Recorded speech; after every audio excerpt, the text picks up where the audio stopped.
तो आज हम बात करेंगे Newton first law of motion के ऊपर, या फर्स्ट लॉ ऑफ न्यूटन भी कहते हैं इसको। ये आप गैलीलियो हैं जो जिन्होंने इसी लॉ के ऊपर जो है वो स्टार्ट में काम किया, लेकिन उसकी मॉडिफाइड फॉर्म जो है वो आपको न्यूटन ही देता है, जिसमें वो बात ये करते हैं जी कि अगर कोई ऑब्जेक्ट जो है वो एट रेस्ट है, for example a book lying on the table, ठीक है, अगर कोई ऑब्जेक्ट एट रेस्ट है तो वो फॉर एवर एट रेस्ट रहेगा, उसको अगर उसके ऊपर कोई अनबैलेंस फोर्स अप्लाई ना की जाए। और इसी तरह अगर कोई बाइसिकल या अगर कोई बॉडी मोशन में है, जैसे बाइसिकल की बात हम कर रहे हैं, अगर कोई बॉडी मोशन में है, ठीक है, तो अपने मोशन को हमेशा के लिए कंटिन्यू रखेगी, ठीक है, यूनिफॉर्मली, यानी एक सर्टेन डायरेक्शन के अंदर यूनिफॉर्मली अपने मोशन को बरकरार रखेगी, बशर्ते ये कि उसके ऊपर कोई अनबैलेंस फोर्स ना अप्लाई की जाए। ठीक है, अब देखते हैं कि ये स्टोरी किस तरह से चलती है, यानी किस तरह से ये लॉ न्यूटन के माइंड में आया और गैलीलियो की क्या स्टेटमेंट थी। गैलीलियो ने सम लेट 1500 के अंदर ये बात हमें बताई थी, ठीक है, लेट 1500 के अंदर ये बात हमें बताई थी कि जो ऑब्जेक्ट्स हैं, ठीक है, उनके अंदर एक नेचुरल टेंडेंसी होती है, यानी कुदरती तौर पे उनके अंदर एक ऐसी बात होती है कि वो अपने आप को सर्टेन अमाउंट सर्टेन टाइम के बाद वो रेस्ट में आ जाते हैं। फॉर एग्जांपल अगर एक बाइसिकल मूव कर रहा है, ठीक है, तो ये बाइसिकल के अंदर एक नेचुरल टेंडेंसी होगी कि अगर आप इसको पैडल करना बंद कर देंगे तो थोड़ी देर के बाद ये रुक जाएगा, और अगर आप ये चाहते हैं कि साइकिल कंटिन्यूसली मूव करता रहे तो आपको कंटिन्यूसली इसको पैडल करना पड़ेगा, यानी कोई फोर्स अप्लाई करनी पड़ेगी। ठीक है, अब ये गैलीलियो थे, फिर डेकार्टे भी इसी जो है वो इनके कंटेम्प्रेरी साइंटिस्ट हैं, यानी इसी दौर के साइंटिस्ट थे जिन्होंने यही बात की थी कि ऑब्जेक्ट के अंदर नेचुरल टेंडेंसी है, जिसकी वजह से ऑब्जेक्ट जो है वो थोड़ी देर के बाद खुद ब खुद रुक जाती हैं जब उन पे अनबैलेंस फोर्स जो है ना, जब उन पे फोर्स अप्लाई जो की जा रही होती है वो रोक दी जाए, यानी अगर आप पैडल करना बंद कर देंगे तो साइकिल रुक जाएगा। अब न्यूटन ने इस बात को जब देखा तो न्यूटन ने इसको रीफ्रेज किया, उन्होंने बोला जी कि ऐसी बात नहीं है, बल्कि न्यूटन ने ये बात नोट की कि अगर बॉडी के ऊपर कोई अनबैलेंस फोर्स अप्लाई ना की जाए तो बॉडी जो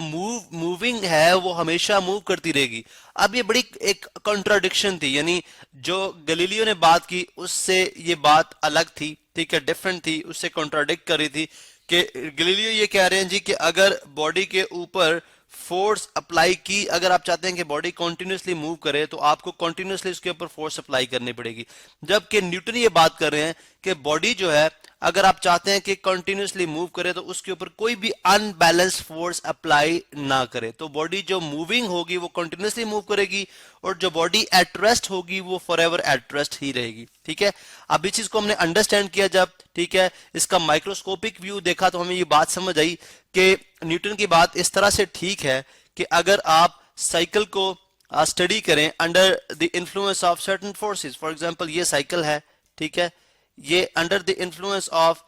सर्टेन फोर्सेस अगर हम इसको देखते हैं, ठीक है, तो हमें ये बात समझ आती है जी कि इस साइकिल के ऊपर जब ये मोशन में होता है और जब आप पैडल करना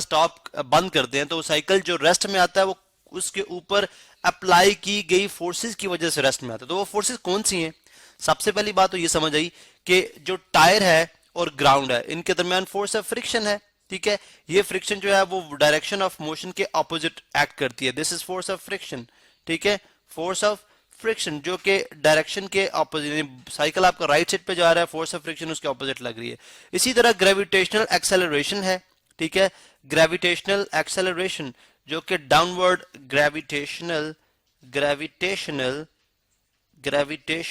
एक्सेलरेशन जो कि all the time downward act कर रहा है, ठीक है, all the time downward act कर रहा है, आप हर चीज को अपने जमीन हर चीज को अपने सेंटर की तरफ खींचती है। ठीक है, इसी तरह से एयर रेजिस्टेंस, ठीक है, एयर रेजिस्टेंस भी है, यानी हवा के दबाव की वजह से भी एक रेजिस्टेंस पैदा हो रहा है कि आप जब आगे जाते हैं हवा आपको पीछे खींचती है। ठीक है, एयर रेजिस्टेंस। अब अगर आप ये तीनों जो फोर्सेज हैं, ठीक है, एयर रेजिस्टेंस, अगर ये तीनों फोर्सेज जो हैं वो इनको जीरो कर दें और बॉडी को आप एक दफा पैडल करें तो फिर आपको बॉडी को पैडल करने की जरूरत नहीं रहेगी, बल्कि बॉडी कंटिन्यूसली मूव करती रहेगी, बॉडी कंटिन्यूसली मूव करती रहेगी। ठीक है, और इसी तरह अगर कोई बुक जो है, जैसे मैंने पहले बात की, अगर बुक एक टेबल पे पड़ी है और अगर कोई भी अनबैलेंस फोर्स से मुराद ये है कि अगर आप देखें ये आपके पास एक बुक है और अगर 5 न्यूटन की फोर्स, बिकॉज फोर्स का यूनिट न्यूटन होता है, 5 न्यूटन की फोर्स आप इस डायरेक्शन से लगाएं और इसी के एक्शन ऑफ लाइन के ऑपोजिटली आप यहां से, यानी इसी लाइन के अंदर आप ऑपोजिट एक फोर्स लगाएं 5 न्यूटन फोर्स, आप दोनों तरफ से फोर्सेस तो लग रही हैं लेकिन नेट फोर्स क्या है? जीरो। नेट फोर्स क्या है? नेट फोर्स यानी दोनों का कंबाइंड इफेक्ट जो है वो क्या है? 0 न्यूटन। अगर नेट फोर्स 0 है इस बुक के ऊपर और कोई भी अनबैलेंस फोर्स इस पे एप्लीकेबल नहीं होती तो ये बुक हमेशा से एट रेस्ट में रहेगी, ये बुक हमेशा से मूव यानी हमेशा के लिए मुस्तकिल हो जाएगी, हरकत नहीं करेगी, ठीक है। और जो बॉडी मूव कर रही है तो वो यूनिफॉर्मली मूव करती रहेगी अगर कोई भी अनबैलेंस फोर्स ना हो, ठीक है। अच्छा, अब ये बात तो फर्स्ट लॉ ऑफ न्यूटन में आ गई। अब फर्स्ट लॉ ऑफ न्यूटन को हम लॉ ऑफ इनर्शिया भी कहते हैं। अब इसको देख लेते हैं, फर्स्ट लॉ ऑफ न्यूटन को लॉ ऑफ इनर्शिया भी कहते हैं। सबसे पहले हम देखेंगे जी इनर्शिया क्या प्रॉपर्टी है। ये इनर्शिया बेसिकली इनर्शिया किस चीज का नाम है? देखें, एक मटेरियल की प्रॉपर्टी, जिस तरह एक मटेरियल की प्रॉपर्टी होती है जो उसके अंदर चार्ज होता है, यानी वो सर्टेन अमाउंट ऑफ मटेरियल जो होते हैं उनके अंदर, आई मीन मटेरियल बॉडी के अंदर जो चार्ज जैसे एक प्रॉपर्टी है, इसी तरह मटेरियल की या मैटर की इनर्शिया भी एक प्रॉपर्टी है। अब ये क्या प्रॉपर्टी है? यानी उसकी सिफ्त कह सकते हैं आप। इनर्शिया क्या प्रॉपर्टी है? इनर्शिया एक ऐसी प्रॉपर्टी है जो कि बॉडीज को अपनी जो प्रेजेंट कंडीशन है वो मुस्तकिल रखने पे मजबूर करती है। मतलब क्या हुआ कि जो बॉडी एट रेस्ट हैं वो प्रेफर करेंगी कि वो हमेशा से एट रेस्ट में रहें, ठीक है। और जो बॉडीज मूव कर रही हैं, यानी जो बॉडीज मूविंग हैं, वो प्रेफर करेंगी कि वो हमेशा से मूव करती रहें, ठीक है। इसकी बेस्ट एग्जांपल है कि लेट से अगर आप गाड़ी में जब जा रहे हैं, ठीक है, लाइक आप गाड़ी में बैठे हैं, ठीक है, तो आपकी गाड़ी, आप सर्टन ब्रेक अप्लाई करते हैं, मतलब बहुत यानी एक सर्टन स्पीड के साथ आपकी गाड़ी मूव कर रही है या सर्टन वेलोसिटी के साथ आपकी गाड़ी मूव कर रही है खास डायरेक्शन के अंदर डेफिनेटली, तो आप जब आप